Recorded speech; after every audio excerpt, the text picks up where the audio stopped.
preview.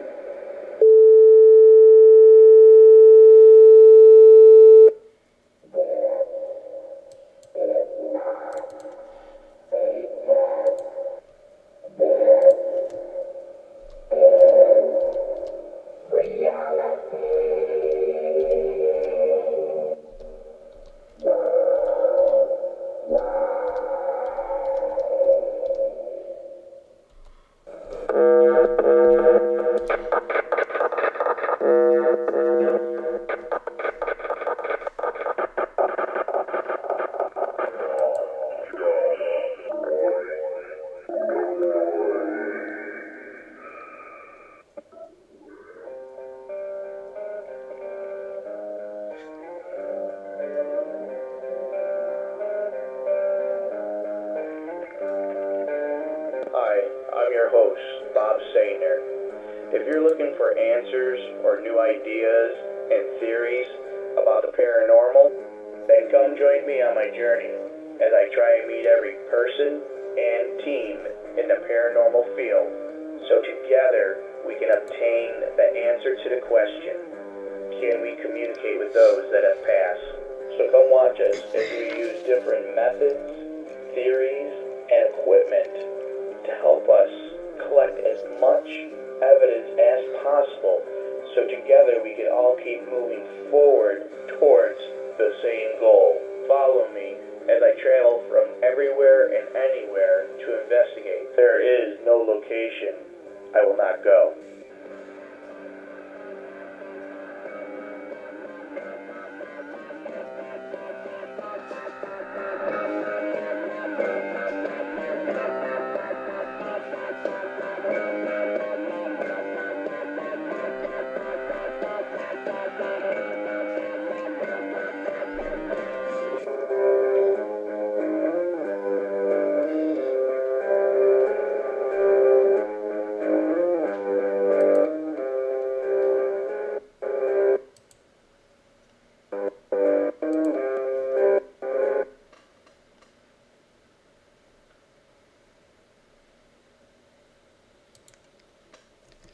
Hey everyone, welcome to Paranormal Wavelengths. My name is Bob Saintner and I'm your host every Sunday night at 9 o'clock here. Hope you're all doing well. I'm going to try and see everyone in the chat room here. Hey, let me know if you can hear me okay. I'm just making sure everyone, the sound and everything is going good. I see people say, I can hear you. Yes, it was no 907 today. I had, instead of having actual tech problems, I had children problems. So, I'm going to be drinking water tonight. I got a little bit of a sore throat here going on. I don't know why. But I hope everyone had a great weekend. And I know it's great. It's been a while since I've been on 2 weeks in a row with all the holidays, with Father's Day and 4th of July and everything. I've been kind of taking a break here and there, so it's kind of weird 2 weeks in a row, no breaks and that, so it'll be cool. I want to give a shout out to everyone over at PTVN, Past TV Network. We're simulcasting over there, and we're also simulcasting over at PTN, Paranormal TV Network. Say hi to everyone over there, anyone in the chat rooms, and I just hope everyone had a great work week and an awesome weekend, because it was flipping hot as hell today. We went to Orlando with the family. We were over at Disney Village, wandering around over there, looking at all the stores and different stuff they got going on over there, because you don't have to pay for it, $90-some like Disney. So it was a cool day hanging out with the family. So yes, it has been flipping hot. Oh, I know it's kind of hard to see, but before, I know people will be asking, but I'll stand up now. It's freaking epic. My kids got me this shirt for Father's Day, so I figured I'd wear it tonight for Rich being on, because Rich is freaking epic too. And I thought it'd be kind of cool. Frickin' is my favorite word. We'll make frickin' the word of the night for the show. So Kathy has started it. It is freaking hot out. So, but before we get any farther, blah, blah, this and that. We are, you know what time it is? It is a time for a word from our sponsor, pedalsandsage.com. Okay. Not pedalsandsage.com.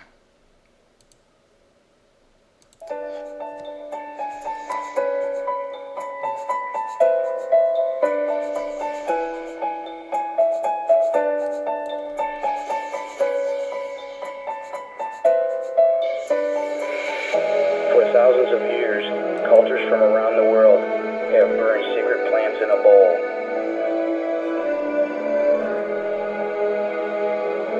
To drive away negative energies and restore harmony.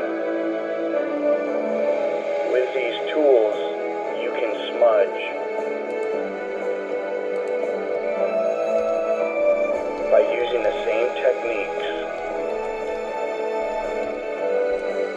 as ancient traditions once did. So if you need items and tools for your smudging,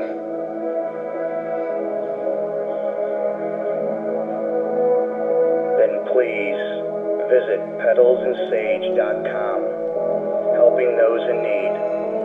pedalsandsage.com. Sending my high positive energy. Have a great day.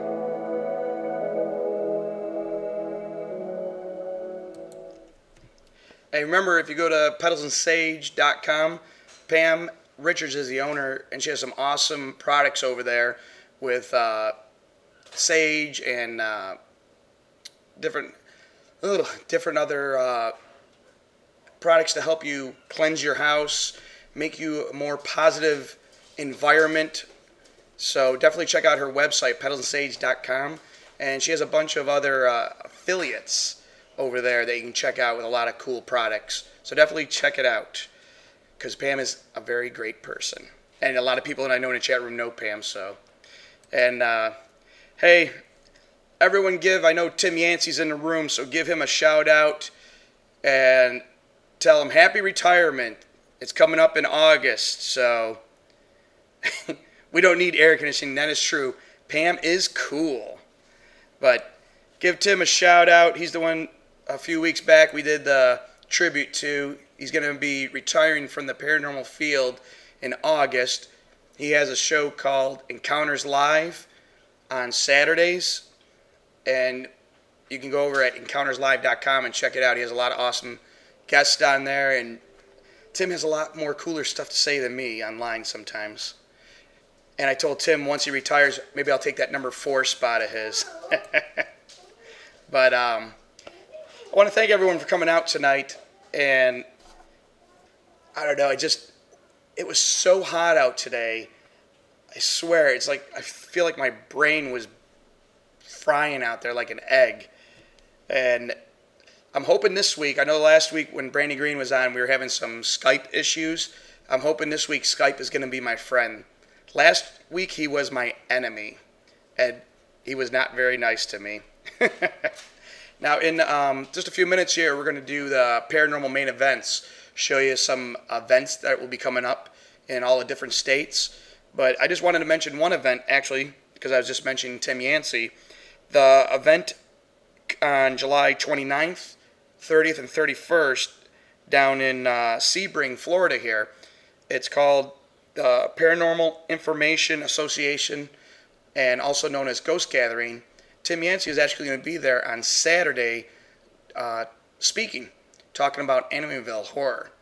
And if you haven't been able to catch Tim do a lecture or speaking like that, definitely try and get to this event, because I think his last event after this one is in Kentucky.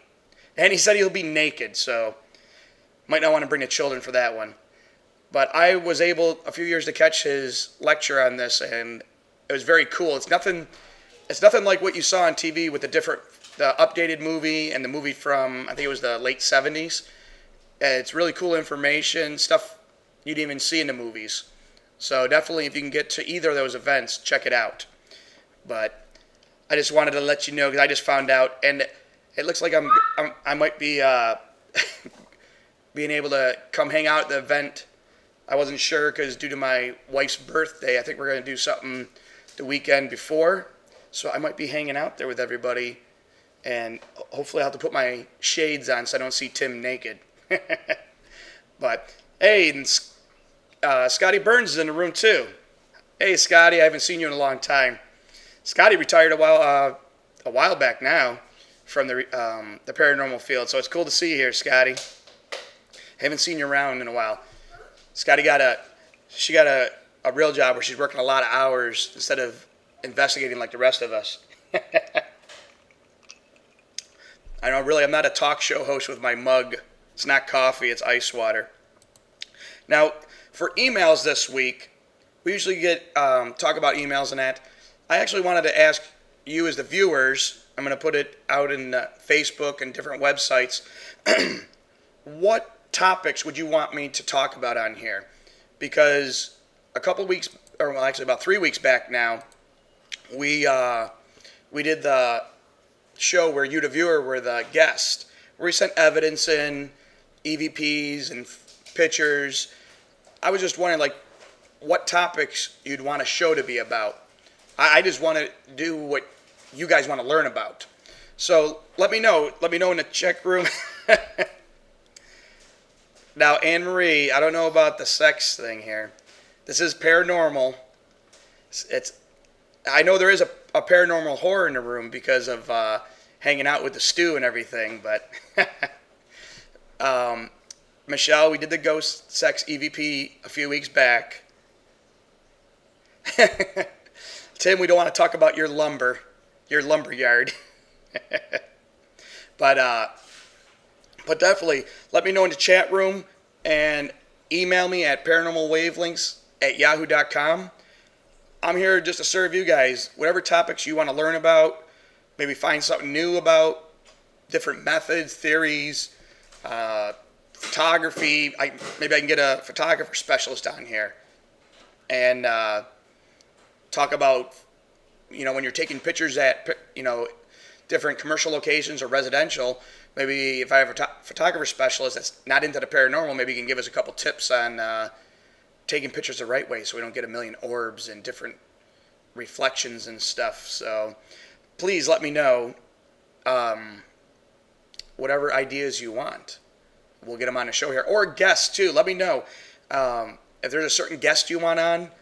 And they don't have to be someone of sci-fi, Travel Channel, History Channel, whichever ones.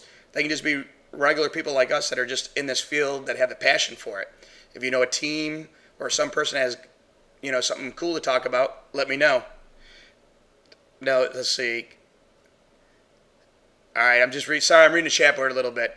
But before we go any farther, we're going to do the paranormal main events. This segment here, it shows you different events happening around the United States. And there's a lot of cool events going on. So you might not, if you're not in that state, if you're close enough to the state, try and head over to them. There's a lot of cool different events for investigating. There's events where it's just a bunch of different speakers going to be doing lectures on different subjects. So definitely check it out. But here is Paranormal Main Events.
All right, those are paranormal main events. There are a lot of cool things going on around the United States with different places you can investigate with celebrities. You can go to some events like the one in Kentucky that I was talking about. Tim Yancey's going to be at, and a whole lot of cool people doing lectures and just talking about some really cool stuff.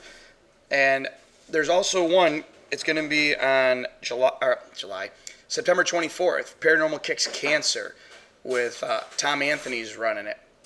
He did it last year. This is the second year he's doing it, and this year has gone a lot bigger. It's going to be in 5 different states.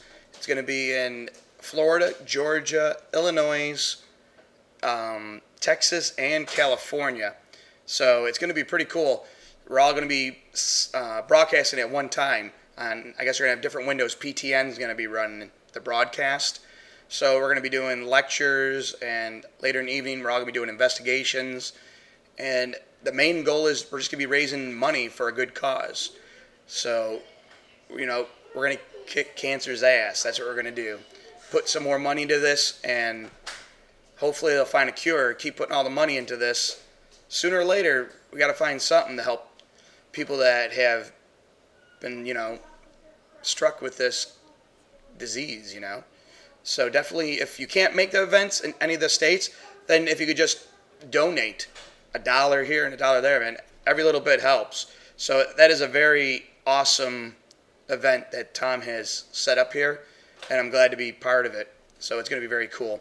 Now, the other event near the end of Paranormal Main Event segment there was the Pensacola Paracon I'm going to be at on October 15th and 16th.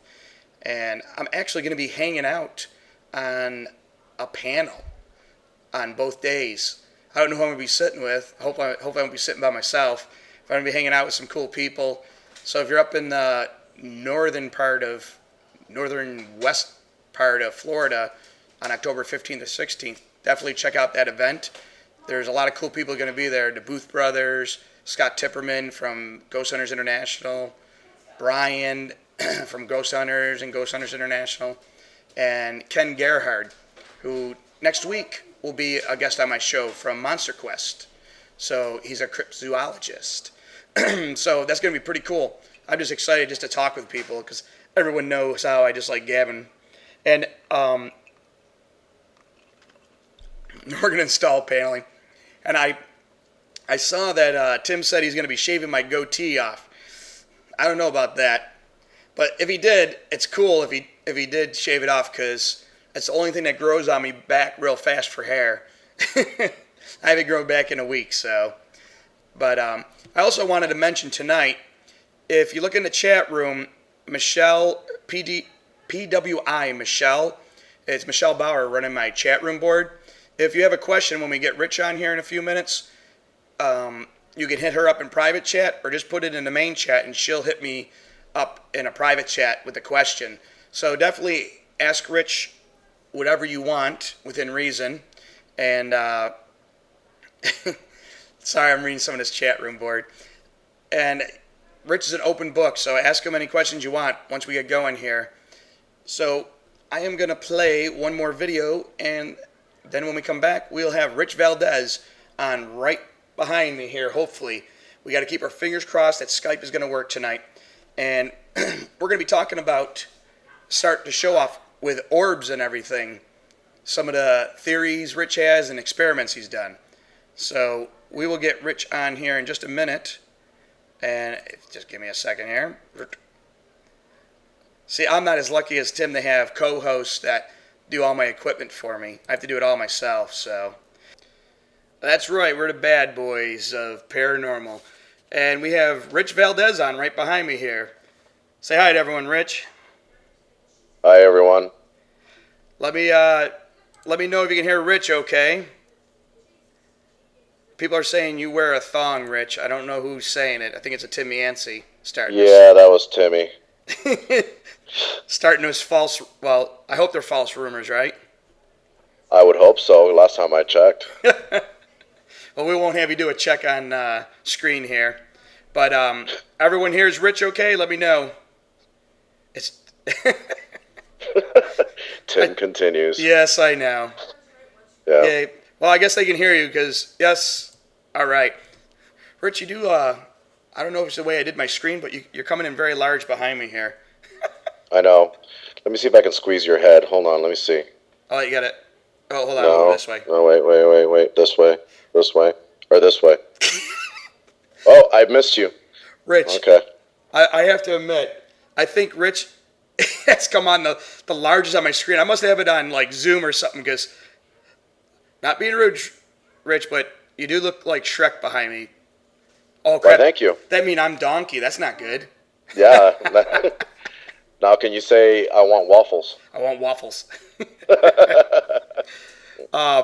Some people in the chat room, I know quite a few people know you, but some people that maybe aren't in the chat room, they're just viewers, might not know who you are, Rich. So let everyone know who you are.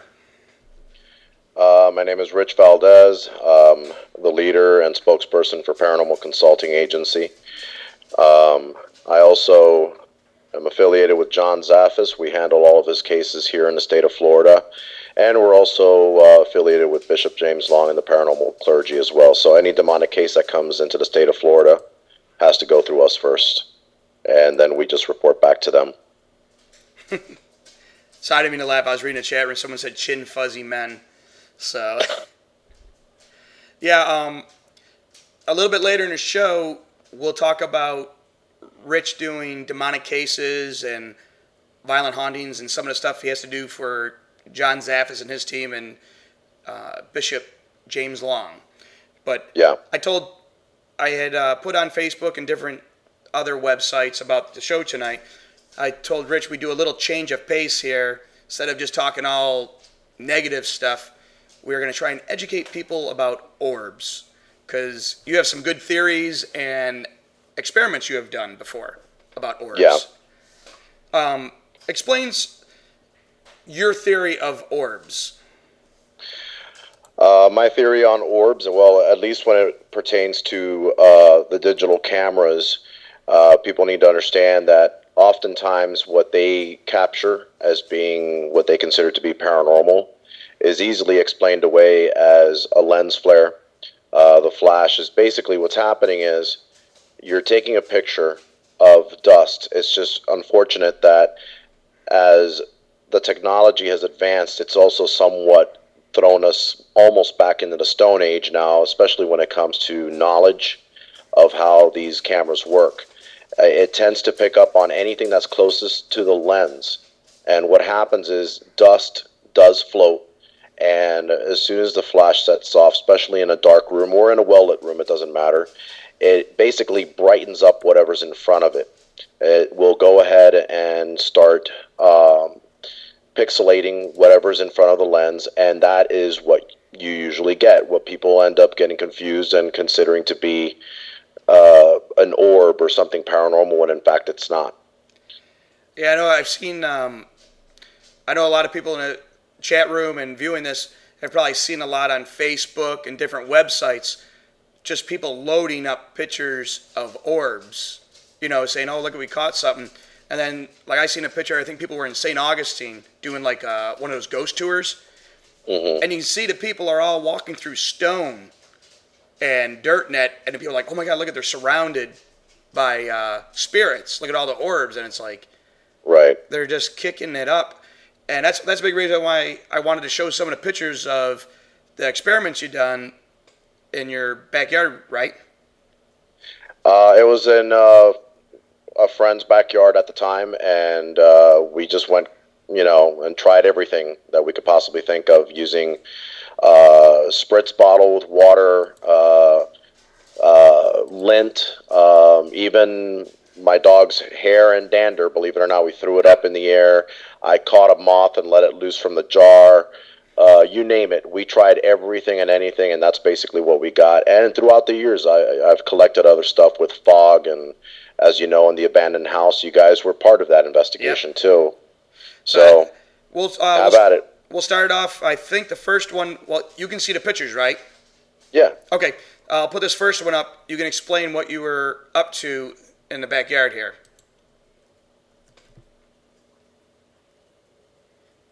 Can you see it? It's a bit of a delay. I'm waiting for it to show up on my screen. Okay, here we go. That was definitely Spritz bottle. If I can see it straight. No, actually, that wasn't the Spritz bottle. I think that's fog. That's the fog picture, isn't it? Yeah, I think so. Yeah, that was literally outside of my home, and it was a really, really nice foggy night.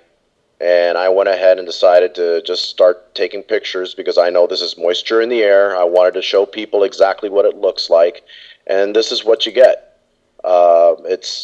That's moisture. It's not, your whole ancestors coming to visit you and say hello. It's not a crowd of ghosts, trying to scare you. It's simply moisture. This is how it's caught when you actually end up capturing it on a digital camera. All right, the next one up. Let me get a second. But it's kind of cool, though, just doing something like that. If I put that on a website, people are probably like, oh, man, you look like something's manifesting or something's going on there. Right. All right, here's the next one. It's a little similar to what is up real close. It looks like you were spraying something. They're more defined, the circles, once it comes up. That's still fog. Oh, really? Yes. In fact, the reason I can tell is because of the background. Those are the other apartments that surround mine. And you can tell that those are actually, it's actually closer. This time it's almost as if the fog is just closer to the lens itself. You can actually see more definition into it. If you look closely enough, you can actually matrix and you can see Mickey Mouse, Goofy, and Spider-Man and all these little different characters. But that's matrixing. It's not for real. It's the equivalency of just when we look in the clouds and we see different shapes throughout the sky and we say it looks like Mickey or Pluto or whatever. It's just a cloud. It's not Mickey. It's not Pluto. It just looks like it, but ultimately it's a cloud. In this situation, it's fog. Yeah, and I know these look, like you said, because you're up closer, they look more defined than the other ones. So exactly. That's the thing. That's the thing. And I have it on automatic, meaning it automatically zooms in to whatever's in front of that lens. Meaning I didn't zoom in. The camera automatically zoomed in to whatever was closest to it. So this is basically what you get when you have fog in the air. And the flash is what's called a lens flare. It's basically just, dispersing enough light into the darkness, and it captures whatever's in front of it, and you end up getting that. This is what it is. And the funny thing is, this one here, they're a lot more defined, the circles and that. Yes. So okay, I'm gonna put the next one up here. I know it takes a minute for you to see. This one looks more like it might be fog. It's a lot denser once it gets up. Yes, still fog. In fact, that's a palm tree that's close by to my parking. But it's more dense. I was actually aiming up towards the palm tree, and you can literally, that's where the fog is just coming down onto the lens. I had to clean off the lens several times. Oh, really? Yeah, because it was that dense. It was literally, there was moisture all over the lens, all over the camera. I had to have a towel with me just to wipe everything off. And I was out there for a good half hour to 45 minutes taking pictures randomly here and there. That's funny. All right, we'll move to the next one. Just give me a second to get it ready here. All right, this one is you're like looking to, well, it'd be my left, and you can see stuff in front of you. Okay. Once you get it in there. Yeah. There I'm saying hello to a nice little orb that decided to visit me. I knew it was going to have orbs in front of me. This is a fog-filled night, and I just decided to go ahead and take a picture from the side of me and prove to everyone, these aren't spirits following me or trying to communicate with me. It's moisture. I had to have a coat. It was a little chilly in the air, but it wasn't that bad. But, literally you're out there getting wet in this dense fog. You eventually end up needing to, cover up someone. So I just went ahead and took the picture just to show everyone these are not spirits trying to communicate. So this is moisture in the air, guys. It is funny, though. It does look like it's right there, like it's trying to tell you something. Exactly. It's just overactive imaginations. A lot of these people end up seeing it and they get scared, or they're like, "Oh my God, maybe it's Grandma, Jen trying to communicate with me." No, it's moisture trying to communicate with you. If you want to call it that. I figured while we were talking about the last one, I got the next one up since there's a little delay. It should be up right. Oh, okay. Now this Yeah, one, I see it now. This one looks more like a spray of something. Was that the That's the spritz bottle. spritz bottle? Yeah. What I did is I could actually change the gauge on the spritz, and I basically had it just between where you'll get a fine stream, or you'll actually get an actual, jet stream at the same time. It's somewhere in between.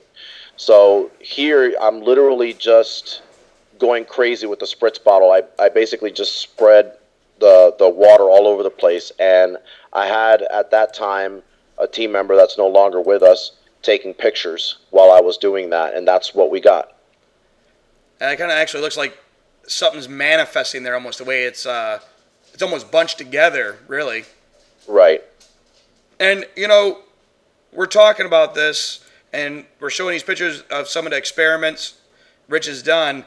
We're not totally debunking orbs. We're just trying to give people a little bit more idea of how many different things can actually cause orbs. Right. Now, this and just to go on record, we're trying to educate more than anything. It's not that we don't believe in orbs. They do exist. You can see them with the naked eye. But what I'd say a good 99.2% of what is sent in to our team and many other teams as paranormal is not. It's easily explained away. I got the next picture up. It looked like you threw something or released something. I can kind of see it at the bottom there. Yeah. If you notice, okay, this was, I know, this is, when you experiment, this is what we do, peeps, this is why we research. We want to know the answers to everything. I went to the dryer, got all the lint off of the dryer mat, because you know how it picks up all the lint as you dry. Yep. And I literally had a wad full of it. So I was basically just breaking it apart in midair and letting it drop. Now what you're seeing closest to my arm are some that have already floated away, and the one that's closest to the camera, it's actually leaving a shadow as it's about to hit. It's on the lower, actually right smack center, but on the bottom. Yeah. You can see it's casting a shadow because it's about to fall. That was a big piece of laundry or dryer lint, if that's what you want to call it. And I had talked to you about this, looking at these pictures. It almost looks like, some people would even say, it looks like a little fairy with wings or something coming. Oh, yeah. Yeah, I mean, if you let your imagination run wild with you, it could be just about anything you want it to be. Yeah. All right, the next picture is actually cooler. I think it's the dog hair you had thrown up in the air. I'm not sure. Let's see. It's up high. Yeah, that was hair from my dog. It was actually perfect because my dog at that time was actually shedding. So all I had to do was just brush our dog once, and I had like at least 3 brushes full of hair. So that's me releasing hair into the air. And you can see, that one has just been dropped. There's off in the distance, you see that heading towards the light bulb, towards the back. That's already hair that's already been dispersed into the air as well. So the further it gets, it ends up looking like your atypical orb. The one closest to the camera, because I tended to throw some towards the camera and away from the camera. I wanted to give people different views of what an orb looks like close and far away. You know what? Looking at this one with the one that's up closer, it almost looks like from the movie Avatar when those things come floating down on him. Oh yeah, like those jellyfish-looking things. Yes, that's what it almost looks like. Like if someone didn't know that you were throwing hair, people would be like, "What the heck is that thing up there?" Right. Because it does. I would not think that was dog hair. I would more think it was a bug. It takes on a whole new life when it's in front of a digital camera. Yeah, and that's all we're trying to show people here is when you're doing pictures and you think you have something, like I know I do, I know Rich does, sometimes you got to think outside the box. And the other thing is, I've sent stuff to Rich for his friend that's a photographer specialist to check out. It never hurts to go outside your team to send evidence to someone just to get a second opinion, because someone might look at it a little different because they weren't present. Sometimes you get overwhelmed thinking you got that golden evidence, and it clouds your vision sometimes. And this is, by no stretch of the imagination, my way or yours of trying to make people look like, uneducated or anything. This is why you have the show that you have. This is to educate the public and let them know that, if you educate yourself and you know more of the truth, this isn't going to happen. If you don't know what to listen for, what to look for, how things work, how will you grow in this field? And what we need more of are people that are willing to push the envelope and learn more about this than what we're dealing with nowadays. Nowadays, anybody can feel after watching a show, they can go out there and do this. But you need to educate yourself. You need to know what to look for before you go ahead and have clients end up putting their false hope in what you call evidence as being something that can be explained away. And I'm going to get the next picture is going to be coming up. It was at the West Palm Beach. Scotty Burns that's in the room, she's been doing it for 30 years, and she always tells me, I'm still learning here. And, after 30 years doing it, that's awesome to hear from someone, because people that have been doing it for a while sometimes get almost complacent, like, oh, you know what, I know it all. And people don't understand this field changes so rapidly year to year. Different theories, different ideas, different ways to debunk stuff, different equipment. So this field is always in flux. Yes. So it's always awesome to hear people that have been in the field for so long, to make the comment, well, I'm still learning. I admit I'm still learning. So are you. Everyone does. That's why I say you can never call yourself an expert, because this is something that's always going to be changing, especially this field. And in this picture, this was the old abandoned house in West Palm Beach. You can see Denise, Scotty in the background. I'm sitting right there on the chair, and I had them all walking past me back and forth, and this is what we got. This is, if you look at the floor, there's a lot of drywall, there's a lot of dust, there's a lot of dirt, everything, and I had them do this on purpose so that it would show up on screen. This is dust, nothing more, nothing less. And if you look between Scotty and I, you'll notice that there's a big orb right there, and it looks like it's lit. This is dust. It's just that it happens to be closer to the lens, and the others that are somewhat faded and don't have as much light or density are further away from the lens. So this is just to give people an idea of what to look for, and just to dispel all of those myths that are going around that orbs are paranormal. There's nothing paranormal about this. This is all, dust. And by the way, Tim was also there too, if you recall. Yes, I got a picture coming up a little later with Tim. And some people don't understand too. I've gotten pictures like this where some of them are brighter, like you were saying, are closer to the camera. It also, with your flash going off, they're a little bit closer. You get a flare off certain ones. Mm-hmm. And I think that's what happened, why some of these look so bright. And Tim just mentioned something in the chat room that's very true. He said it's white chalky drywall dust, so it does reflect even better. Yep. And, so there you go. The next picture I think is from the abandoned house too. Let's see. Yes. It takes you a second to catch up. Yeah. Not I feel you like I'm in Australia and I'm waiting on a delay. Yeah, not you personally, Tim. Or I mean Tim. Rich. Okay, here I've basically had Denise and Desiree. You can see Scotty in the background kick up some more dust. And you can see that it's not as dense. Okay, because they actually kicked it up over where they're at. I'm standing at least a good 7 feet away from them. So what I'm capturing is around them, actually. And then you can tell it's see-through because it's further away from the lens. But it's still pixelating enough to where you can actually pick up on it. I see it. I'm sorry. That's okay. I got a stupid mosquito in my face here. Ow. It is dead now.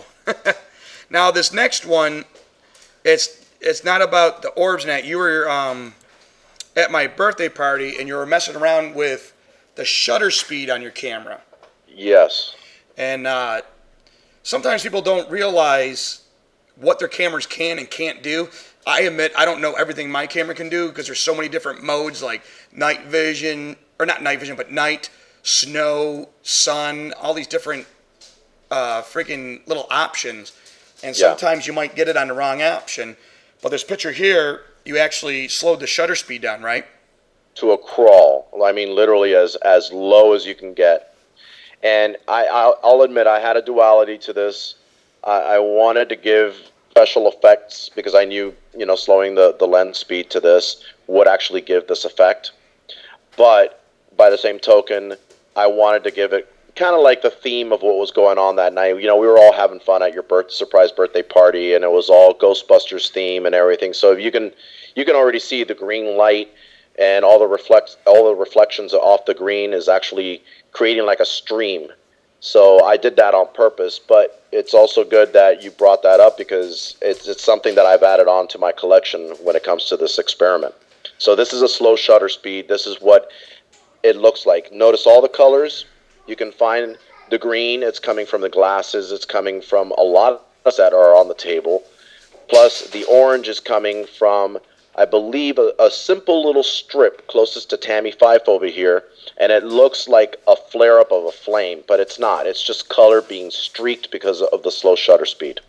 And the reason we showed this picture here is because me and Rich were talking about shutter speed on cameras, because we do see people on and off when they post on different websites talking about they slowed their shutter speed down to they felt they get a better picture in a more dark room. Right. And sometimes you don't realize slowing the shutter speed down what effects it can have, what funky stuff you might get, even if there isn't light in the room when your flash goes off. That's a big reason why I showed that one. Now, this last one I actually showed as a false evidence on my show a few weeks back, and Stephen White in the room caught this one right away. It has Tim in the picture. And actually, Scotty Burns that's in the room was the one smoking, taking a picture. But I just wanted to show this example, too, of how easily someone can manipulate something by just blowing smoke out in front of the camera and taking a picture. Right. Did it come up yet? Yeah, I see it. But I know you were present there when we did it, and Tim was, well, of course Tim was there. He's in the picture. Duh. Duh. But that's why sometimes me and you have been talking about this when people send you evidence and they're like, hey, I think this stuff's going on in my house. You got to be cautious and check all your facts and look at the photo good, because look how easily this was manipulated with just Scotty taking a puff of her cigarette and blowing it in front of the camera and then taking a picture. Well, another little trick that I learned from working with a professional photographer is all you have to do is right-click on any picture, and it'll give you all the properties. It'll give you the make of the camera. It'll give you even sometimes, if you're lucky enough, the shutter speed that was used, the amount of, I believe even the type of flash that was used or technology, everything. So this is a little trick I learned from him, and I actually apply it sometime to the pictures that are sent in to our teams, and it's very easy to do, and it gives you an insight as to how those digital cameras work. If it was one of those cheapy ones that you paid maybe, what, $50-$60 Yep. for, or if it was something a little bit more expensive in the 200 mark, it doesn't even matter, because it is what it is. Digital technology gives you what it can, and unfortunately, as cool as it may be that you can store all of your pictures in a chip as opposed to film back in the day, it's still very glitchy. It's still technology that's growing, and we need to realize that, yes, it's advanced when it comes to convenience, but it really has not advanced as much unless you're willing to spend thousands of dollars into cameras. Then that's a different matter altogether. I know I'm itching to get a full spectrum camera because there's no flash going off, a lot less chance of getting some type of flare in that because you're using the IR light and just taking a picture. So, right. But that's very new to the field. So that's very, he grabbed my head, very experimental still, but I'd love to get one and just test it out and see how it goes. Now, before we move on, the other thing I want to talk to you, me and you have spoke about a lot. I don't know if people know about it, but the ghost apps that are out there. How you can Oh yeah. fake, tell if you don't mind, you don't have to give names, but you can explain what happened to you. No need for names. Excuse me. We had a case last year, October. It had come to our attention. This very, very scared client called us. She wanted an explanation as to what was going on. She had pictures that she wanted to send us, and she said that the pictures were incredible, and she needed us to go in immediately. Well, she went ahead and sent in all the pictures, and I'm looking at them, and I'm thinking to myself, wow, just about every picture has something paranormal going on here. To the extent that I've been doing this for over 20 years, I think maybe collectively I've captured, along with my team, because I have to give them credit, some of those pictures have been captured by them too. Collectively, I'd say maybe 6.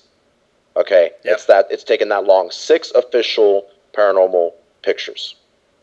Now, this woman sent me 10 pictures with heads, spirit ghost heads, and hands that were grabbing at someone's throat, or something that looked like Jigsaw from Saw. Yep. And I'm here thinking to myself, my God, she must have the most haunted house ever for these ghosts to be showing up on every single picture, or this is an app. Ironically, I recognized 3 of the apps because Angel, our other team member, who happens to have moved to Georgia, he's also helping Brian Easterwood head up our Georgia chapter up there, had the same app the year before.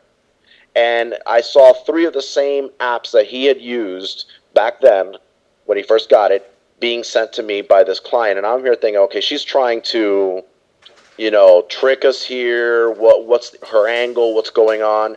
Well, come to find out, it wasn't even her. It was her husband who had taken these pictures with an iPhone and used these ghost apps. So when I heard this, when I heard that it was her husband that took the pictures, and I had Angel here to debunk, mind you, an hour before we were to leave to this case, I had him look at the pictures. He compared them, hand to hand. They were the same ones, and he sent her pictures he had just taken of me and Tammy, and applied the ghost apps and sent it to this woman, and she's like, "Are the ghosts following you now? Why are they in your picture?" I said, "No, these are apps.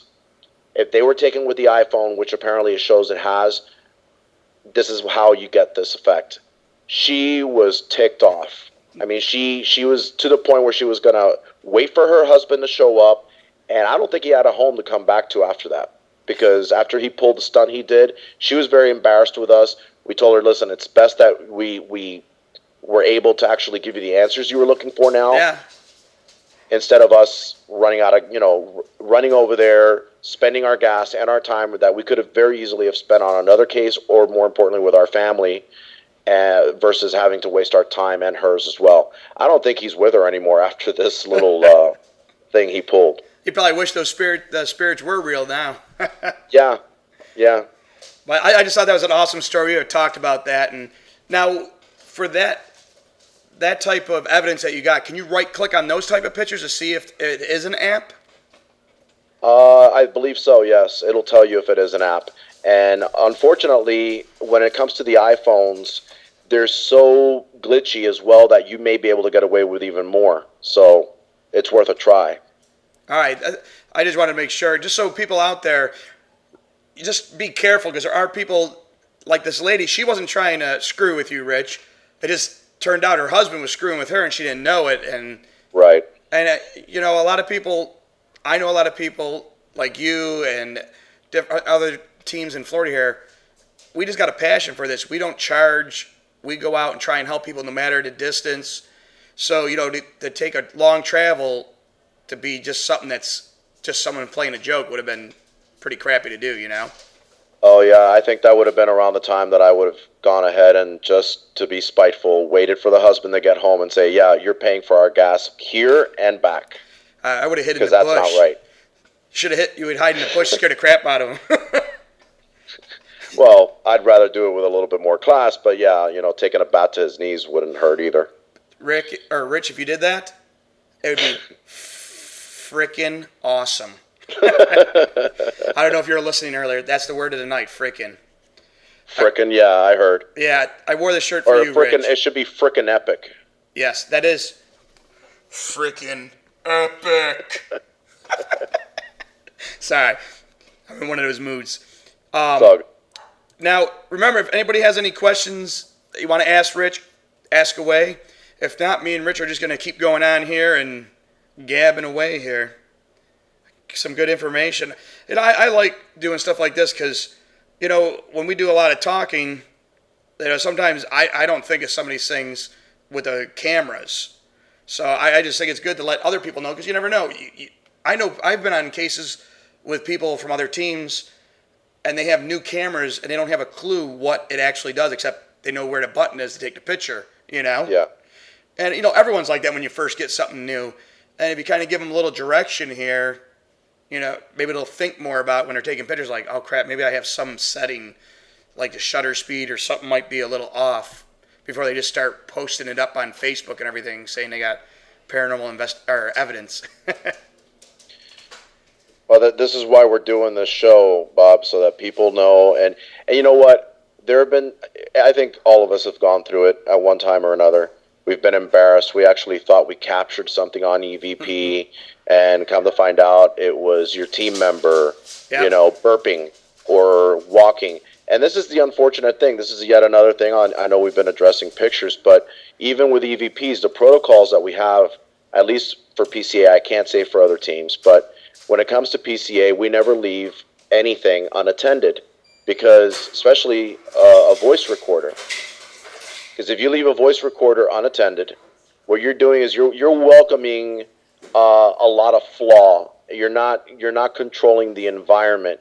Anything can happen outside of that room, or it could bounce off of the walls. If there's a vaulted ceiling, noise tends to travel. If there's a long hallway, it can travel as well. And by the time it gets to the recorder, it sounds like a demonic growl. It sounds like anything and everything. I understand 100%. That's why I know some people do leave the recorders unattended, but a lot of the teams I know, they're using DVR systems, so they do have a camera. They're kind of giving you a visual of the room, but sometimes you can't tell what's outside it. And like I always tell people, you do 3 hour, 6 hour, it depends how long of an investigation you do. You can't remember that whole thing a couple days later when you're going through the evidence unless you call things out. Exactly. And I noticed that Rob, one of our team members, he mentioned that we listen to a lot of EVP crap. Well, it's true. There is a lot of stuff out there, and there's really nothing you can do to control the whole environment. You can only do what you can while you're there. But when you get into a habit of leaving a voice recorder in rooms unattended, and you go to the next room, I got news for you. That muffled voice that sounds like a whisper coming through the walls, it's not paranormal. It's the team next door talking during the time that you have an unattended voice recorder in the other room. And you don't know how many times we've asked other teams that have sent us EVPs what were the conditions and the situations, and I'd say a good 70% of the time they say, oh, we left that in a room. And I end up asking, where were you guys? Oh, we were like in the living room, but this was in the bedroom all the way down the hall. It still travels. Yep. So we had to basically throw it out as not evidence. It's contaminated. Yeah, that's the sad thing. It may have been, you may have caught something, but there's too many if factors. What if it was your voice? What if it was this? And I don't know. I'm like you. If I have any question that it could be something else, then I just throw it out. Because I had an incident on when I was with Florida Ghost Team.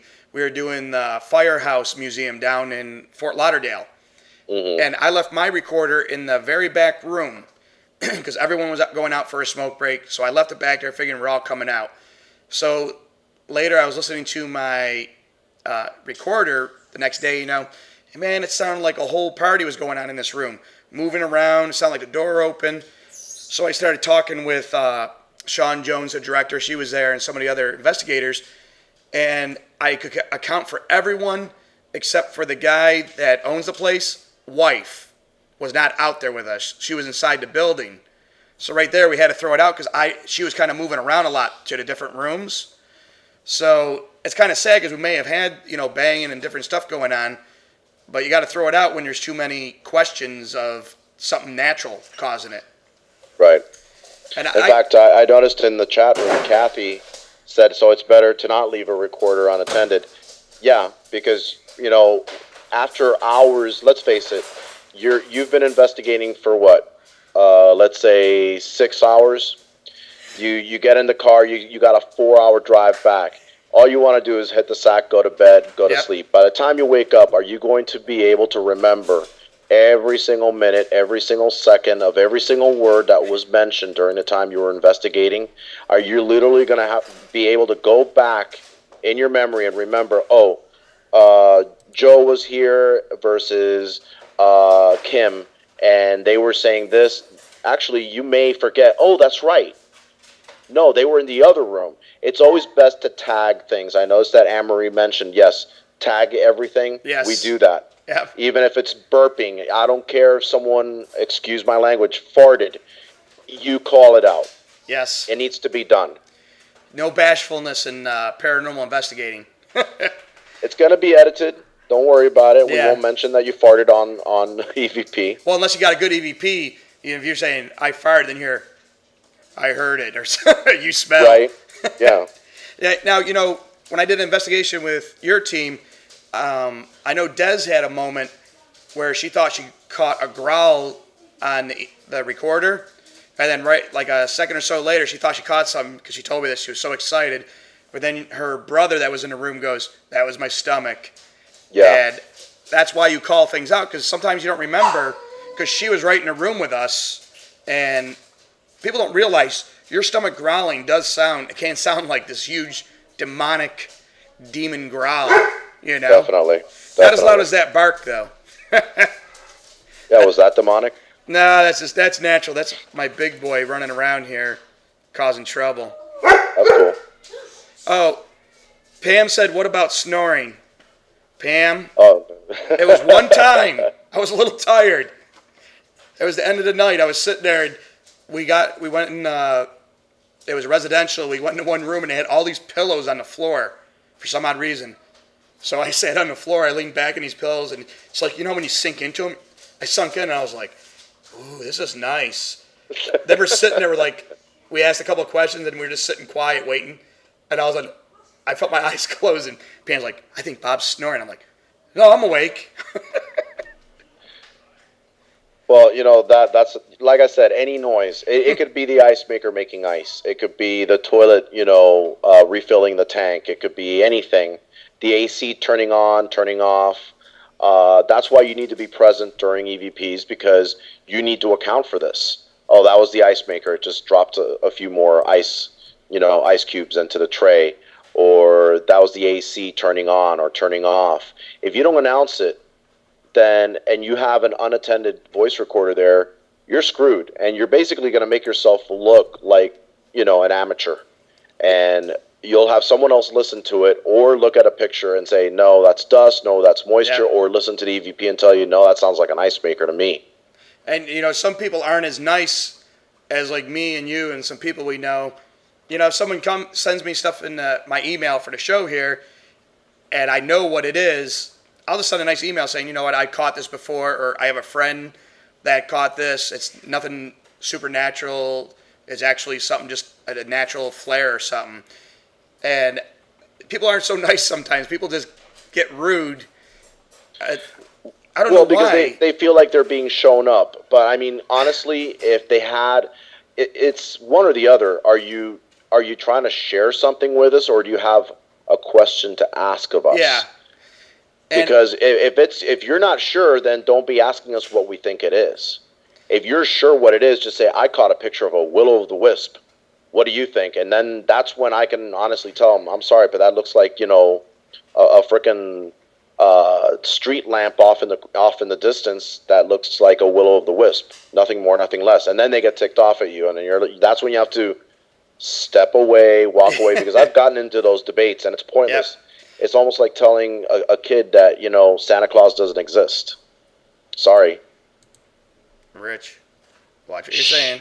Good Lord. There are children. Hey, you locked up on me, Rich. Oh, okay, sorry.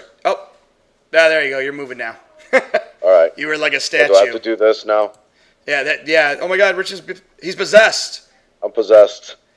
All right, now since I said you're possessed, let's ask you about. I know you do a lot of demonic cases because you're associated with with John Zaffis for Florida. Jim who? Jim who? And for some of the cases you've done, what are some? I know a lot of people always ask me when they know I know you and certain people that do demonic cases. What are some of the signs if someone goes into a residential or commercial that can maybe tell you it might be something demonic in there? Well, we have to assess everything. Of course, there's interviews that we do over the phone, in person. We ask the clients to keep a journal of everything that happens from the point we've spoken to them to the point we get there. Because there's a lot more that happens after we've spoken on the phone. And until we get there, we need to also, keep a journal and keep that recorded. But oftentimes what I look for are things that can easily explain things away as to what they consider to be a demon or a haunt. And oftentimes it's very easy to do. It's just a matter of pointing it out to them, and then they start thinking, oh, wait a minute, I think you may be right. There was a case, in fact, that I had received a few months back. This individual was claiming that their legs were being shaken. And come to find out, I told him, go to the doctor, because it seems like to me this may be something else altogether. No, it's demonic. He kept insisting, and I said, it may be medical. So come to find out from the doctor, it was restless leg syndrome. And sometimes he had the worst kind. It's the kind that actually can wake you up from the dead of sleep. Really? And before you knew it, oh yeah, he started taking the medication, and all of a sudden the demon went away. And usually you'll find that oftentimes there's a natural medical explanation as to what's going on with the individual. It's just that it's almost as if they want to believe there's something paranormal happening versus something medical. But I'd prefer it be the other way around. I'd prefer it be medical so versus they can be something treated. Spiritual. Because if it's spiritual, I'll tell you right off the bat, there's no antibiotic, there's no medicine I can give you that's going to get rid of this. It's going to take a lot of time, a lot of patience, sometimes religious rituals of some kind, or just plain out ignoring it and not giving it the energy if it's a demonic. And those are the ones that really I would never wish even on my worst enemy. Yeah. Even our common enemy, Bob. Wink, wink. Wink, wink. I know, I don't know if Tim's still in the room, but Tim has mentioned people don't realize demonic cases, violent hauntings are actually very rare. They don't happen as much as people think. I know it's on TV programs, it seems like it happens every week, certain things, but like you said, a lot of it can be easily explained away. And like you said, I don't know why some people almost want to go to the extreme. Instead of thinking it's maybe something natural or medical, they want to think it's something paranormal right away. I think a lot of it is because there's so many programs out there now, and like my show, there's so many internet shows out here now. People just want to believe, I think, so bad that something's going on at their house. Because it's easier to blame it on something spiritual than it is to accept the fact that it may be something medical, even psychological. Because in a situation like that, then you have to basically admit also that, I may have, a psychological issue going on here, a mental issue. That's very embarrassing. So oftentimes people would prefer to be able to blame it on something spiritual, which is out of their realm of control, versus being able to say, I got to take, antidepressants or something else. They don't want to admit that. because that's something that will also affect their lives, and also it hurts their ego to admit something like that. Yeah, it's not as cool as telling people, hey man, I think I got something demonic running around in my house and people are coming to help me. Or you say, I had to go to the doctor and get some depression meds. Really? Well, PCA Rob, he mentioned there was one that was psychological, both psychological and demonic, but the individual didn't want to take care of the psychological aspect of it, and that was the issue. All we could do at that time was offer him a blessing of the house. We couldn't even do a clearing, because if you're encouraging someone to believe that this is demonic or this is spiritual, when in fact it may be mental, you're actually inducing a psychosis onto the person and making the situation worse for them. It's a very fine line that we walk between helping a person and completely destroying their lives. So we always have to be very careful what diagnosis we give them as paranormal researchers, because in fact it may not be something paranormal at all. It may be something physical. It may be an illness. It may be mental illness. But nowadays there's so many other remedies out there. There's so many other ways of dealing with this that people aren't willing to explore. But if you seek it out, I guarantee you, the remedy may be better than what we may what you may feel we need to bring in to help you out. And I know sometimes, I've talked with you about different cases and that. Sometimes it's hard for you when you do go in there and you help somebody out and you cleanse their house, push something out, and then like a month later they're in the same rut again because they gave it energy. And I know sometimes it's hard. You gotta, after going in so many times, that people don't take your advice. Kind of like how you said you might have to go to a psychologist or something to help you. People don't take your advice. There's only so much you as an investigator can do. Where it's, I know some people feel like it's giving up, but you can only do so much until you finally say, okay, you just have to learn on your own, Well, I noticed there's a question in the chat room. How can you tell if it's paranormal or psychological? There's certain things to look for, but oftentimes the only time that we recommend that the client look for a psychological or psychiatric evaluation or psychological evaluation is when they're making claims of demonic possession. Reason being is that the clergy and all the people that we work with, for example, the paranormal clergy and also John Zaffis, they will flat out tell you they will not touch a possession case unless that individual has already gone for a psychiatric evaluation. And once that psychiatric evaluation has been done, they'll go ahead and they'll take it to the next level. I'm even surprised that there's even exorcisms going on anymore, considering the psychiatric community doesn't even believe in God. They don't believe in the spirit world. So oftentimes what you're going to find them doing is they're going to be labeling you with some kind of psychological issue. So that's why I tell you it's very, very rare that you will actually see an authentic possession case, especially for it to reach the point of the clergy to take over. Because by that time, that person must be either levitating themselves or levitating you when you walk into the room, and then you kind of have no choice but to say, okay, I guess it's not psychological. Head spinning and shooting out. Yeah. What was it? Pea soup or whatever she was spitting out. Then I guess because it's time to take it to the next level. No, this isn't psychological. Yeah. That was a good question. Now remember, if anyone else has questions, just hit us up in the chat room or hit Michelle up with a private chat. She's the one with the little white icon as a moderator. And definitely keep the questions coming. Now, I wanted to actually touch on a thing we were talking before with recorders and everything. It just came to my ADHD, just clicked in. It popped in there.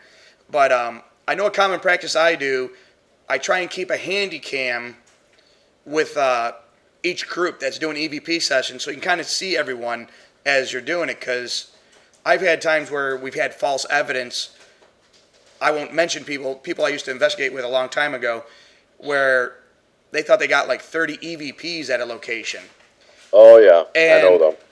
I tried explaining to them that I caught you on camera. It was another team member. I could see them saying the words that you're saying as an EVP, and they would not believe me. I showed them the video, and they're like, no, they just said it, and it must have been an EVP chew with it. And I'm like, no, I can see her lips moving when this EVP's going off. And not that everyone has to do it. I mean, you know how I am. I say I don't think there's any wrong way to investigate. I think there's proper protocols you got to follow to keep you and your team safe, keep the contamination down. But I don't care what people use out in the field investigating with, because nothing's really been debunked to being not, you can't use that no more. I mean, there's certain things out there I really don't care much for, but I can't say it doesn't work. I haven't used it enough, That's true. Like what's it called? The Ovilus? Is that what it's called? Sounds like a The Ovulus or puck, but sounds personally, like a speaking spell. I just don't. I don't think it works. But whatever. There's people out there that swear by it, and then again, there's people that will tell you they don't think that the Hack Shack works. But I know for a fact, our team has used it a lot of times, and the success ratio is at 85% with it. So I guess we got to use the puck or Ovulus a little bit more, but. Knowing what I know, that the creator considers it to be a novelty more than it should be used as a tool for investigating. And the same thing goes for the K2. K2 meter, people see it being used on TV. They think it's, the great next EMF or authentic thing to use. When you and I, Bob, both know that a simple, cell phone can set it off. Yeah, anything. The people don't realize when you're at a residential, sometimes the houses are pretty close. I can catch my neighbors. Actually, my neighbor can catch my Wi-Fi, and I know a person on the corner here that I know. They asked me, they go, "Oh, you got Wi-Fi?" I'm like, "Yeah, how do you know that?" "Well, I saw your last name came up." So think about how far Wi-Fi can travel. If you're in a residential with your K2, you don't know if someone just popped the internet on or messed with a cell phone and setting off your K2. And but I do know Mike Roberts posted in a note in Facebook about using the K2 and using. Right. Another piece of equipment with it that measures, I think it's radio waves. Mm-hmm. And if that thing's not going off, then there's no cell phone or the waves that would trigger the K2.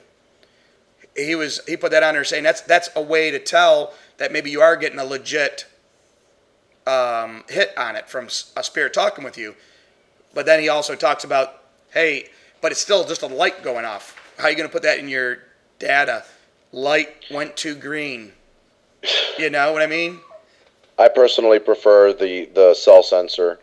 You can just leave it and put a camera on it, and if it goes off, it brightens up, and you know that something may be there. If you've already scanned the room, you've already done your scientific sweep, and you know what kid set off an EMF or not, then why not leave that as a trap? So yeah, there's other ways. There's a lot of ways of investigating. It's just a matter of finding what works for you. Yeah. I'm not trashing everything here, but I'm saying for me, when it comes to the K2, when it comes to the Ovulus or the puck, whatever you want to call it, I don't think it works.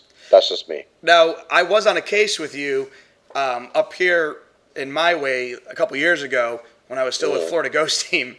And the place we were doing, they had an Ovulus there. Yeah. And this thing, all I kept on saying was Apple. But I do have to admit, I was kind of a smartass. I've told this story before. We're sitting there, and my director was with us, and she started kind of provoking to come out. And next thing you know, the Ovulus goes, "Bitch." Yeah. And you know me, I'm a little bit of a smartass. I'm like, holy crap, I think it does work. Then I got a Bob, not right now. But me and you are the same way where I don't really bash things. I just give my opinion of equipment, but I can't really just sit here and say, don't use this equipment, because I haven't used some of this stuff enough to really get a full, I don't know what the words are escaping me, but I just don't have that final answer on some of this equipment because I haven't used it long enough.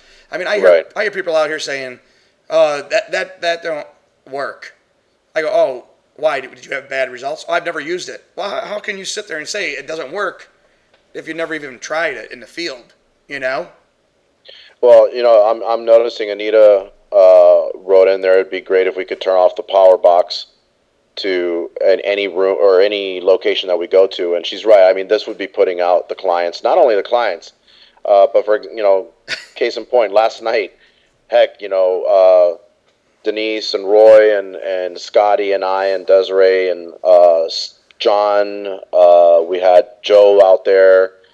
We were all at a location which will remain unnamed that had no power whatsoever, and that place was a hot box. Yep. I think hell may have been cooler than what we had to go through there, and that in itself. I mean, imagine if you had clients there. You're going to be putting them out. Yep. You're going to be making them very uncomfortable. So, I wish we could do that, but we also always have to take under consideration that there is a power fuse box there. We'll go ahead and record away from it or use the EMF away from it. But then you also have to take under consideration that there's other areas that are going to have power. So that's why we write everything down. We know where the power is coming from. But it was a good thing for us to be able to go into this area and not have to worry about that. Yeah. So if we did get EMF spikes, we knew it was authentic. And we did get, actually, EMF spikes, by the way. Yeah, that's cool when there's no power there. I've been in a location where they turned not the power, but they turned all the air off, so you wouldn't have the air conditioning in that. Yeah. And I was in the one workshop room, and the people I was with at the time, one was sensitive, and they're telling me, "Oh, there's a spirit right in front of you screaming in your face." I'm like, "Really?" I go, "This is an awesome cold spot. Tell them not to move." It was so nice. I was like, "This is sweet," because it was really weird because you're walking through and it's like you were saying, it's a hot box. Then all of a sudden, bam! It's like I walked into like a little cooler area, like you just walked into a freezer, and I was like, "This is awesome." And it was kind of funny. They didn't like it too much, but hey, life goes on. You still with me? You froze up here, Rich. All right, I'm still. Hello, can you see me? Yes, you're moving again. Okay, cool. He is moving. He is not just a still figure behind me. Yes, I'll be a Muppet. I'm looking to see if there's any more questions in here. Now, I do know, you can let people know, you were saying Angel that's on your PCA team is up in Georgia, and I know Brian's in the room now too. You actually have an affiliate up in Georgia now for a paranormal consulting agency, right? Correct. Brian, who's also co-host with Kathy Bartz for Parachallenged Radio, is the lead investigator in PCA's affiliate branch, I guess you could call it, in Georgia. We're very honored, and it's a pleasure to have him on the team. And he's working alongside Angel, who I've known, and I've known him for years, since 2004. He's like a little brother. And hopefully we'll be able to make an announcement soon, as a third member may be coming soon to that chapter as well. So I think in fact, the person happens to be in the chat room as well. I'm just not going to say who. Kind of makes you wonder. It kind of makes you wonder when he has a PCA in front of his name, but... No. This person doesn't have a PCA in front of their name, but I know who it is. Okay. I'll announce it when Rich lets it out of the bag, since he's being clammed. Hey, it's 10:30. You still got a few minutes? You want to keep going? Is that cool? Sure, that's fine. Now, your team also is part of the Past family, right? Yes.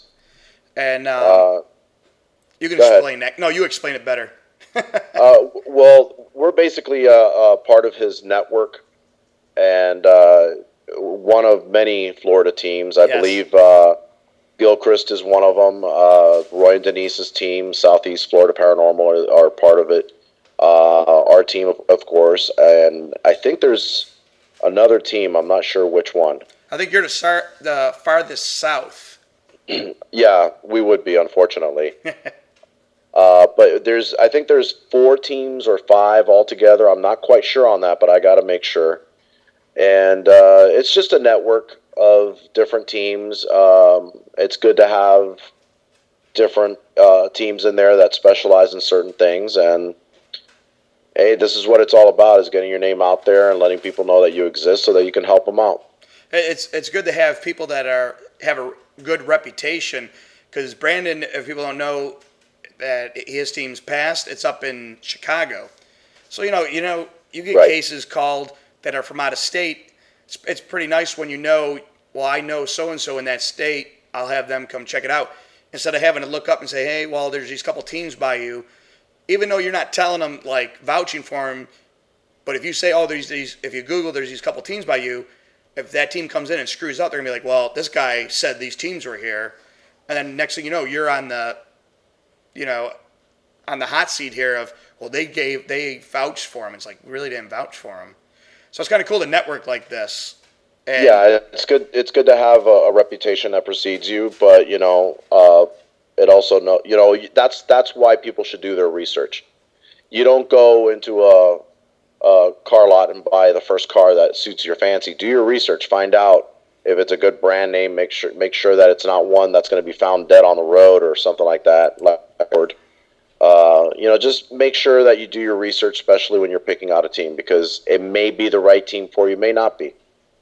Yeah, and people don't understand if the team is screwing up or not coming back to the clients with any type of evidence or debunking. They're just letting them hang. People will let you know. Bad word of mouth gets around a lot faster than good words sometimes. So Right. definitely do research. And if people in the room or viewers, always don't. If someone tells you, yeah, we'll come do your house, well, it costs about $100 for us to come in to evaluate it. Hang up the phone. You can contact me at paranormalwavelengths@yahoo.com, and I know quite a few people. I can get you someone in there that will do it for free. You should Right. never be paying for his services, because I know Dez months and months ago put a link in my chat room because some guy was charging for demonic cases. Oh, I can come and counsel for like $2,000. And if you want me to get it out, you got to pay me $4,000. It's like, what? Yeah, no, That's actually, crazy. I remember that. It was $4,000 to get there, not including expenses for flight and stay. But every day after that would be, I believe, $3,000, and it's ridiculous to get the demon out. It was somewhere around $6,000. I was to the point where I just didn't understand why this was even in existence in the first place. You could tell they were charlatans. Yeah, and the sad thing is there's people out there that will pay that because they feel like you were saying, they feel it's the end of the world in their house. And I mean, I've known residentials where the people are packing up because they want to move, and I feel Right. bad for them that people take advantage of them like that. So anyone watching, if you watch this in archives, don't ever pay. You can email me. I'll get you in contact with one. Rich knows a lot of people, even though Rich is kind of like hovering over me now. I don't know why. Am I? Well, now you're like even larger, Rich. You like? Oh, maybe. You lifted I'm over. just trying to show you my Joker shirt now. I'm sorry. It doesn't say freaking epic on it. Sorry. I don't have that. I wish I had a little sound thing here so my voice could echo. Epic, epic, epic.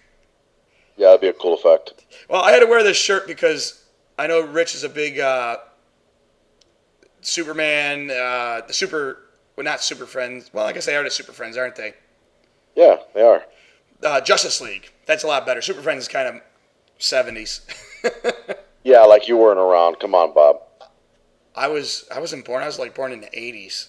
Yeah, you wish. Come on. Well, yeah. I guess I can't lie about it because everyone knows I put on here my 40th surprise birthday party, all the pictures and that. I was about to say. Yeah, it kind of gives it away. We were just talking about it too. Yeah. Now, when you go in and do cases, they haven't asked in the room, but people have asked me this before. What are some of the methods or things you do to protect yourself so you don't get stuff following you home? What we usually do is we do a prayer before we get to the location. And we pray again afterwards just to make sure. And it's really the safest thing to do because you never really know what kind of case you're going to be meeting up with. It might be demonic, might not be, but just to be on the safe side, we do a prayer. And what? Now, when you leave, have you ever had anything follow you home? Uh, Maybe once or twice, but it was taken care of immediately. I mean, you pick up on something is off, and you try to take care of it as quickly as possible. I know I've had that here. I don't know if it followed me home or if it came from the cemetery near our house when we were over there visiting. But I know Pam and her friend Bob came over and helped cleanse our house and that. And it's been pretty quiet lately, so it's pretty cool. Because what are you doing? Are you doing something behind my head? I just saw a hand move because I might not see you behind me all the time, like looking back, but I can see you on my screen. See, I see it now, Rich. Now, you've been doing this for a while. What is the coolest thing or like the holy grail of evidence or experience you've had? I would have to say shadow picture, and also it was a shadow person and an EVP, Class A EVP. Actually, two of them. One was back in the day when I was still with Sean Jones of Florida Ghost Team, and it was done actually captured between two-way radios. The button was not being pressed at the time, and we were in a graveyard in Key West. And apparently there was a spirit there of a little girl that wanted to contact us and communicate with us. And ironically, I didn't realize it until like 2 minutes into the EVP that we were literally standing in front of a tombstone that was in the shape of a heart. And on one side of the heart, it had the mother when she was born, when she died. And on the other side of the heart had the little girl when she was born, when she died, which ironically was the same date of her birth and her death, and the day that the mother died as well. They both died at birth. So she was coming through very strong through that two-way radio. No buttons were being pushed, and it's a phenomenon that happens very, very once in a blue moon. So we were actually, in fact, that EVP is featured in, the name escapes me, I think it's AA EVP or something like that. That's all they do. They basically just collect EVPs from all different teams. I could be wrong. I know Dez has shared a few on the show here when I've done the evidence of that. What was the other EVP you got? Well, I mean, even with Des, I mean, there's been a lot of EVPs. One that was, calling out her name. Yep. Or calling out my name. Those are cool, it's actually using our name. And it's clear that it's trying to communicate with us. So those types of, and I'd always say the holy grail, at least for our team, when it comes to evidence, it will always be EVPs. Yeah, because I know the picture you're talking about. That was in the Cuban Club, right? Yes. With the shadow. No, that was one of not many, but out of 6. The shadow picture I'm talking about was a demonic case we had 2 years ago, and it's actually, if I'm not mistaken, mentioned in the book A Psychic's View of the Paranormal. There you go, Bill. I just gave you a free plug. But he was in that investigation with us, and that investigation had everything. It had EVPs with a lot of curse words. It had a shadow figure there that shouldn't have been there. There was one EVP, in fact, I believe Desiree did share it with you, where I'm giving a countdown and I'm telling them, okay, I'm giving you a countdown to say something if you have to, or actually no, before we have to get rid of you. And you hear me going 3, 2, 1, and then you hear another voice say, banish you, plain as day. Yep. And that one in itself is one of the best ones we've had as well. So kudos to Desiree there as well. Now, do you still have that shadow picture you were talking about from a couple years ago? Yes, I do. It's actually in on a disc, but I have not put it on my new computer yet. Well, I wonder if you'd want to share it with us for the next show coming up in August there. We're going to be doing reviewing pictures and different EVPs, and if anyone sends any video in again, it'd be kind of cool to share. I will be more than happy to share that with you, and I'll send it to you because actually I'll have to send it a few weeks beforehand because I'll be heading to Mid South. Oh, I know. You're heading there with in the get along truck with Tim Yancey and the crew. We'll see. We'll see. I'm not sure. I see how I it may is. I may just fly up. I don't know. I may take a limousine. Who knows? Oh, I see how it is now. All right, we have a question. Yeah. Seeker wants to know if there is a way to check video properties, like the photo you were talking about, right-clicking to see if someone's manipulating it, faking it. Good question. I'm not sure on that, but I will. I'll go ahead and ask the photographer friend of mine and see if it's possible. Heck, you could do the same and try it out. You know, it doesn't hurt to try it out. If you have a video, post it up, right click on it, and see if you can actually get the properties off of it. Yeah, I'll have to look at that because I got a lot of video downloaded that I use for the show and just doing my investigations. I should right click, see if it gives you any of the properties that's been like edited or anything.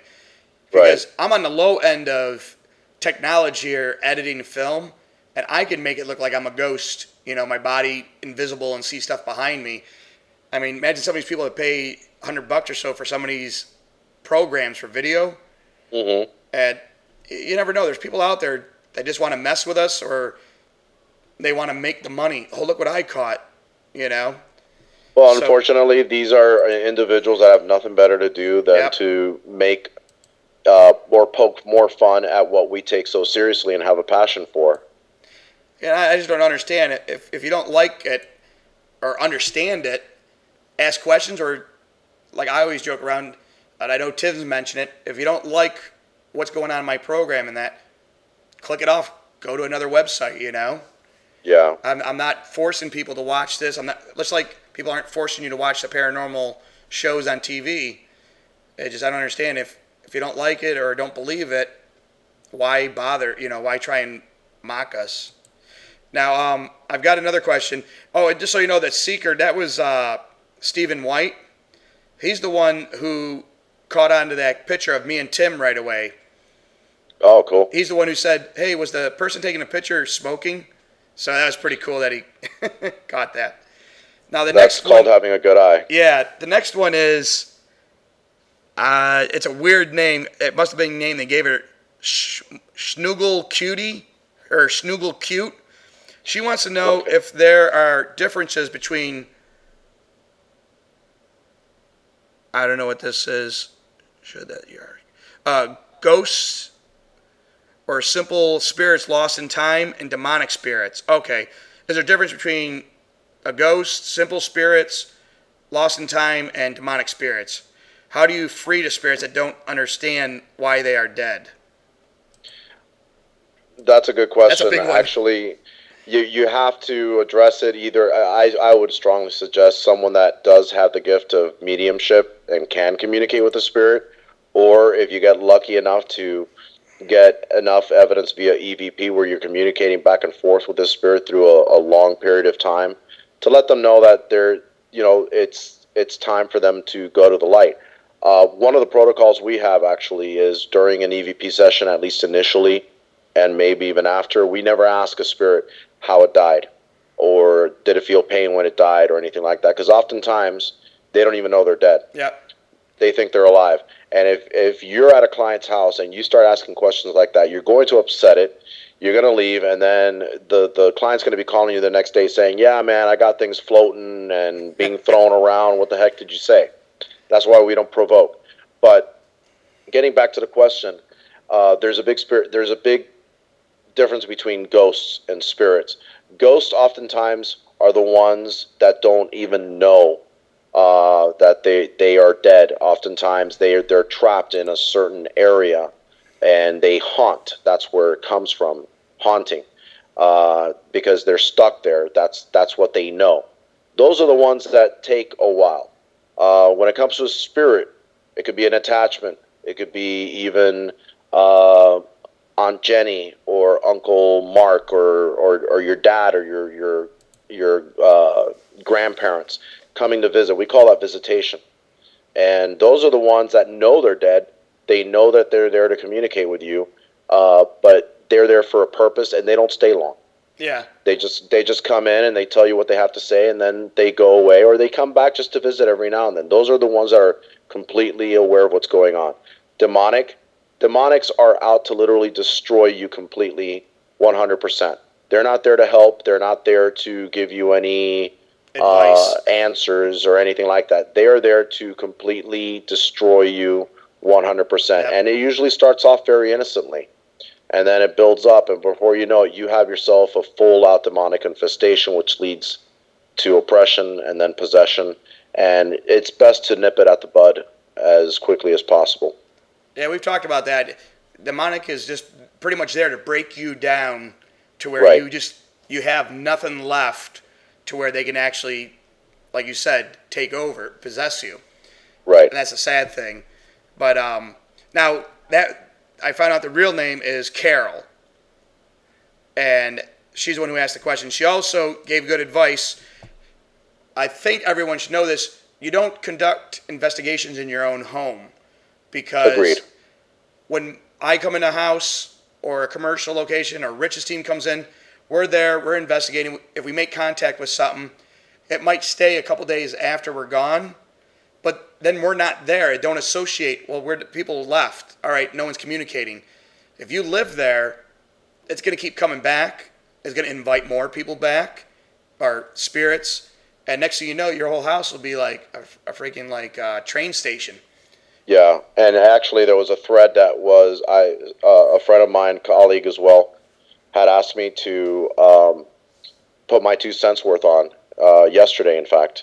And I went ahead and took the time, and ironically, that very question, why a person should never conduct an investigation in their own home or EVPs or whatnot. And the way I addressed it is, number one, it's your home. This phenomenon is happening around you, and there's an emotional attachment because you feel like you're being victimized, you're being attacked. You're open. You've taken a personal approach to this now, because now you're trying to communicate with this thing and address it when in fact you shouldn't be lending it any energy. The difference between a team coming into your home is they're not emotionally attached to what's going on in your home. Hence, it's safer for them and the client in question to have another team that's completely apart and separate from the situation going on to address what's going on, because that way they can tell you what they have found based on the evidence and address the problem and remove it, and that's it.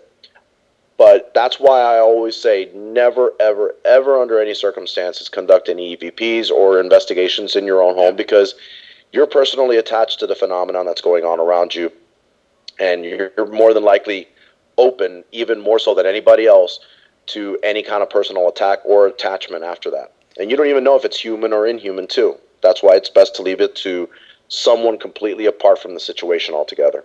Yeah, that's what I've always said. I always use this. I say it's like if you go into a bar and you say hi to that regular guy there, it's on the end of the bar, you make eye contact and say hi. The next time you come in, that guy's going to remember you. Be like, hey, he's going to be hey, like you're his best friend. That's what happened at your house. You keep coming here and communicating with something, they're going to think you're their best friend, and there's going to be a party at your house, and you're not going to like Right. it. You know? Now, I looked in the chat room quick. So people were mentioning something about not opening a door. I don't know if they're talking about, I've talked with you about this. If you hear, is it 3 knocks? Yes, actually, I learned this. What's his name? Keith. He used to be on Ghost Hunters back in the day. The twins. He was one of the twins. I spoke to him years ago. I'm talking about, I think, early 2003. And he and we were talking on the phone, and he one of the things I never even thought of, but he told me, Rich, by the way, if you're ever involved in a demonic case, and you hear 3 knocks on your door, and you just came back from one, or there's one coming up, you hear 3 knocks on your door, and there's no one at the other side of the door, don't pick up. And that's when I was like, why is that? And he went ahead and he said, well, you have to remember that everything that an inhuman spirit will do is a mockery of the Trinity. And just opening the door, as simple as it may seem, is an actual invitation to just let them in. I know you're not saying, please come in verbally, but Yeah. the action itself of opening the door is giving them access to you and to mess with you. And that's when problems begin. There's a lot of rules in the spirit world that we still don't understand, and we're just learning as we go along, feeling our way about it, and also documenting. That's why it's so important to document different phenomenons, different stories from around the world that people have suffered, so that we can gain that access and that knowledge to share with others. This is what this is all about. It should always be about that. Yeah, it's just we've talked about this a lot. And well, before I go, Tim Yancey chimed in. It's Keith Johnson. Yes. And but yeah, I've talked about this before with other guests.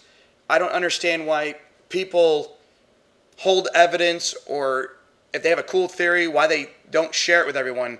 If we don't network and share with each other, the paranormal field won't advance to the point where we'll actually have like that golden evidence to show people, yeah, we're not all crazy here. There's actually stuff really going on. You know what I mean? Yeah, and in fact, look, right now what we're doing, we're talking about this. Look in the chat room, you have Anita, and she's pointing out something that's very important. Bishop James Long taught her that 3 or 6 knocks in the walls are a sign of infestation as well. And this is coming from a bishop.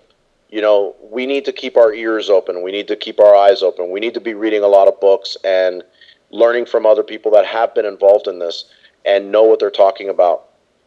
This is how we will advance the paranormal field. If we don't do this and we don't put our egos aside, man, I'm telling you right now, you might as well just,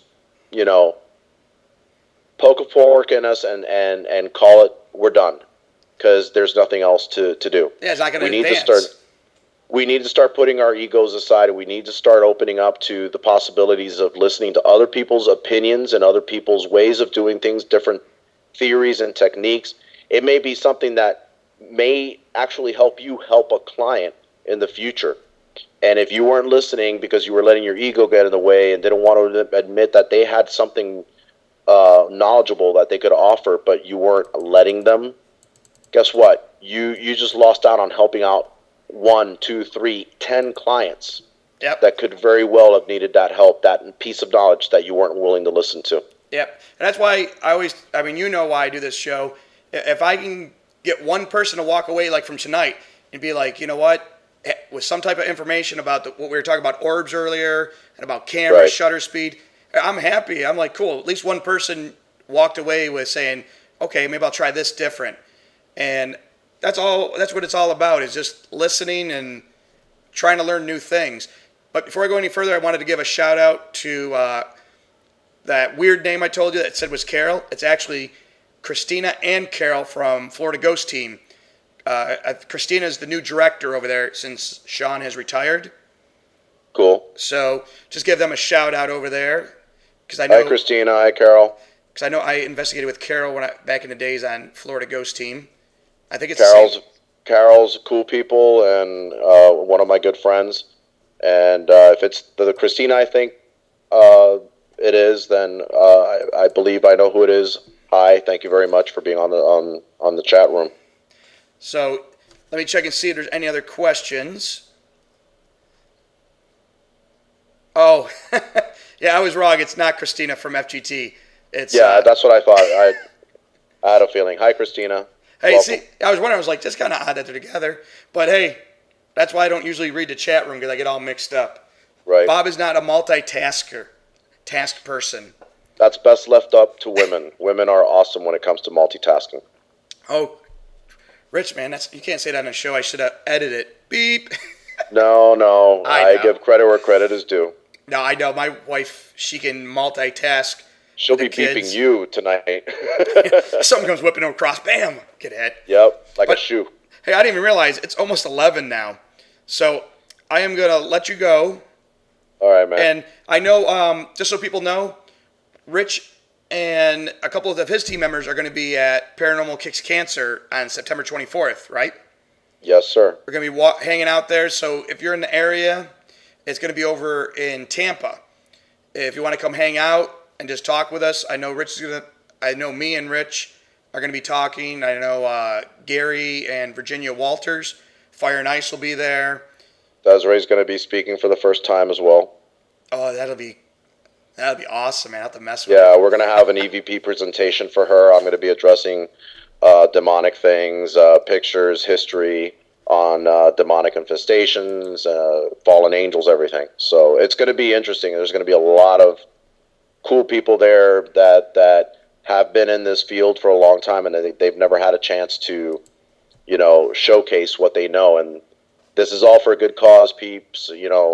Join in and let's raise some money for cancer and research. Yep, let's kick cancer's ass. Yeah, you got that straight. Try and get some. And I just saw in the chat room the old Gilchrist Jail Ghost Hunters are going to be there too. So cool. There's going to be a cool bunch of people hanging out there, and I'm telling you, the way me and Rich are talking tonight, this is pretty much how it is. You just hang out and just have fun and talk and share ideas and that. So, hey, Rich, cool. I appreciate you coming on tonight. Awesome. I know people have been saying in there, thanks for sharing the information. And it was my pleasure. And remember, everyone, this is just mine and Rich's opinions. This isn't, etched in stone. It's just a different way of thinking of things when you're taking pictures and investigating that. And in closing, let me just say, you know what? If you want to test it out, do the same experiments I did. Yep. And if it happens that you end up with the same picture, guess what? You'll get the same answers, and it is what it is. That's what I came up with when I went and experimented with the spritz bottle and the fog and all that stuff. That's what I got. If you don't believe me, you don't have to. Go ahead and experiment yourself and prove it to yourself. That's all it is. And that's what this field is about. It's about experimenting, trial and error. Just, you got a theory in your head. You think it might work. Test it out. If it doesn't work, so what? Try another one. Some people just don't want to try something because they're afraid of failure. But technically, this is what this field is about: trial and error. Sometimes you have failure where people are like, "What the hell were you trying that for?" And then sometimes you do something, people are like, "Oh, that's kind of cool that you did it that way." It's worth a try. Yeah. If you don't try, how will you ever know if it did work or didn't work? All you know is that it's that you failed to try. Nothing ventured, nothing gained, I always say. Yeah. So, hey, Rich, I appreciate you coming on and staying on a little bit later. And you have a good evening. Awesome interview. Thanks for sharing all the information in that. And, hey, was that a spirit behind you? Yeah, no, that was a hobbit that walked out behind me. Hey, that's cool. Only one time, so yeah. All right. Rich, you have a good night, and I am going to finish this up, and I'll talk with you during the week, okay, Rich? All right, man. Peace. Love you. Take care. Bye, everyone. Thanks for showing up. Have a good night. Night. All right. Give me 1 second to get my thing set back up here. All right, that was Rich Valdez, the founder of Paranormal Consulting Agency, and he's associate of John Zaffis' team for Florida, helps out with demonic and violent haunting cases. Awesome interview, Rich. As always, great information, and I think people walked away with some really cool things here. Some good information about with using cameras and doing EVP sessions, and just keep an eye out for things. So thank you so much, Rich, again for coming on tonight. And next week we are going to have on, give me 1 second here. We are going to have on Ken Gerhard of Monster Quest. He is a cryptozoologist. I admit that I do not know a lot about cryptozoology, and I'm very interested in what he does out in the field there, investigating in that, and what equipment they're using. So if you're interested in cryptozoology and want to just check it out, come check it out. We're going to have Ken Gerhard on next week from Monster Quest. So everyone have a great weekend. Well, actually work week first. And I will see you here next weekend with our guest talking about cryptozoology. And remember, if you want to send any emails, send them to paranormalwavelinks@yahoo.com.